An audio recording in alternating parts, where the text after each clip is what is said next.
good, Michael. It's good, Michael. What's all right, man? Hey, you can fill in for him. Coach, you want to start us out? Well,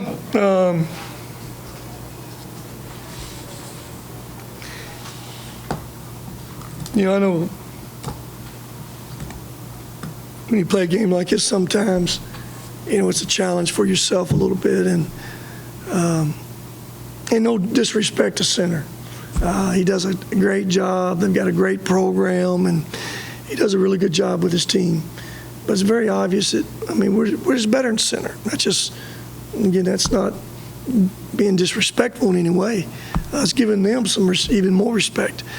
But I thought our guys came out of the locker room and played the way you're supposed to play when you're better. I couldn't have asked anything more from them, offensively or defensively. Without breaking the stats down, what did we jump out 28-2? Yeah. Something like that. I think they had 2 points first 10 minutes of the game, or 4 points. It was 32-4, and that's where you want to come out of the locker room. Your challenge is now, can you play with the same focus and the same energy and the same togetherness? And for the most part, we did that really well the first half. We shared the basketball, made shots, scored about every which way you can. Davey McKnight, triple-double, and thought Jarris Hamilton was really good, and Luke and Cam and Josh came off the bench and really added to. It gives us another defensive guy out there that makes things happen. Look at his minutes, 18 points in those 18 minutes he played. Huge stats. I thought Isaiah came off the bench and added to. Again, that's what you want, guys coming off the bench can add to. So overall, we took care of the basketball, six turnovers and 23 assists. That's always a really good stat. So you just want to get out of those kind of games sometimes, injury-free. We'll find out about Josh. He took a pretty good blow and got a knot on the side of his knee, so we'll see where that's at. But overall, I thought it was a really good team effort when that game was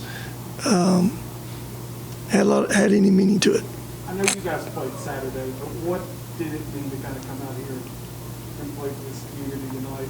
And like, we were talking to players, and they mentioned how they got out, did community work yesterday, and it really kind of hit them what had happened. What did it mean to kind of, maybe for a couple hours, give this community a little bit of chance to heal? Well, I think the best practice we had yesterday, we canceled practice, but the best practice we had, those guys going out there and dragging those tree limbs and picking up those logs and seeing what's going on in Bowling Green. That's the best practice we could have right there. Being someone that can help give back a little bit, and all these little problems that we think that you may have, those are not problems. Look around you right now. People have lost so much materialistic things. A lot of people have lost loved ones.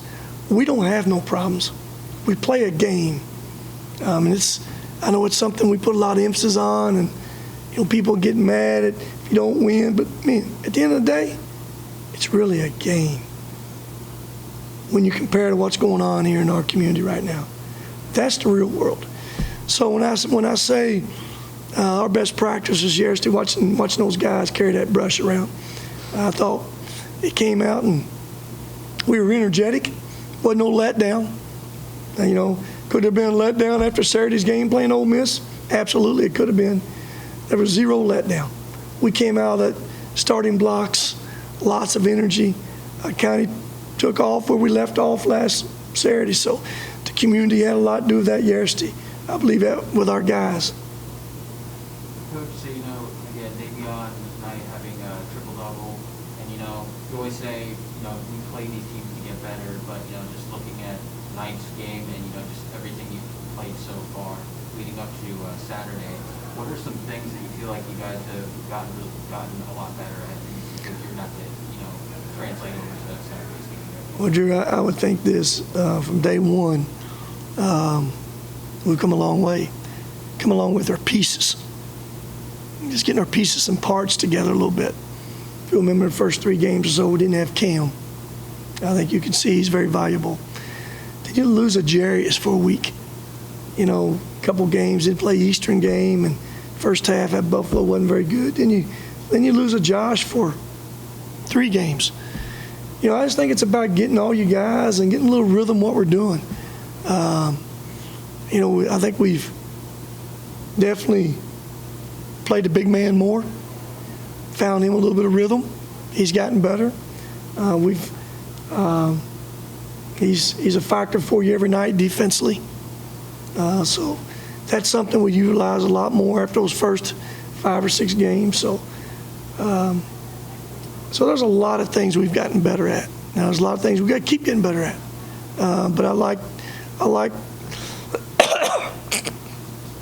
the way our guys are sharing that basketball, making that extra pass. And again, like I say all the time, the only way anybody wins is team wins. That's where everybody wins. Because we got a lot of different little pieces and parts out there.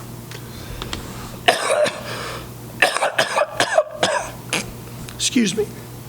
All right, next question. Davion said he kind of knew at halftime he was close. Did you guys know he was close there and getting that triple-double? I don't pay any attention to that. The game's going on. Kind of late in that game, everybody around me, and even the players know. I don't know how they know all this. Maybe Zach's telling them. But I keep hearing he needs 2 more points and 2 more rebounds to have a triple-double. All I knew, there was about 5.5, 6 minutes left. I said, well, you better get him in a hurry. And I didn't think he could get to 2 rebounds. But he went there and got a rebound, got one, but he went and got that last one, just took it away from Isaiah to give him his rebound. So now he needs 1 assist. And somehow he got that loose ball, and I think they gave him an NBA continuous play and assist on that pass to Cam. But Davion, he plays the same every night. Y'all know what I think about Davion McKnight. I've said it many times. I wouldn't trade him for nobody. He's my kind of guy. He's a winner. He's the head of that snake. So nights like this, hey, if it's a little rewarded for him, hey, I'm all for whatever he gets because he sacrifices a lot. Every game, how hard he plays, he's gonna get that best dribbler every night, that point guard. He's gonna fight them ball screens every night.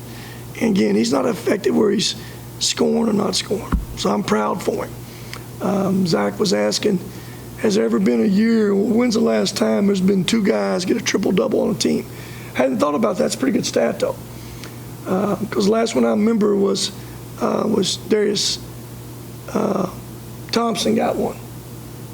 Since then, hadn't had one. You don't see him very often. We've had 2, so he's got his work cut out to see when there's a team and had 2 of them. Drew? Yeah, so, with Louisville on Saturday, what do you know about them, and what are you guys going to have to do in front of them? Well, I mean, again, everybody knows about Louisville. They're a really, really good program. They've got a really good team. Mike does a great job with them. They've gone on the road and won at North Carolina State. Very few people can do that. I watched them back early. Have Mississippi State down 30 in the Bahamas. That's not easy to do. So they got really good players. Williams, Weathers, Davis, Locke from Florida, West from Marshall. Got a deep bench. They're going to play 10 guys. So we'll have to be at our best Saturday to have a chance to win this game. I know this. We need this arena packed.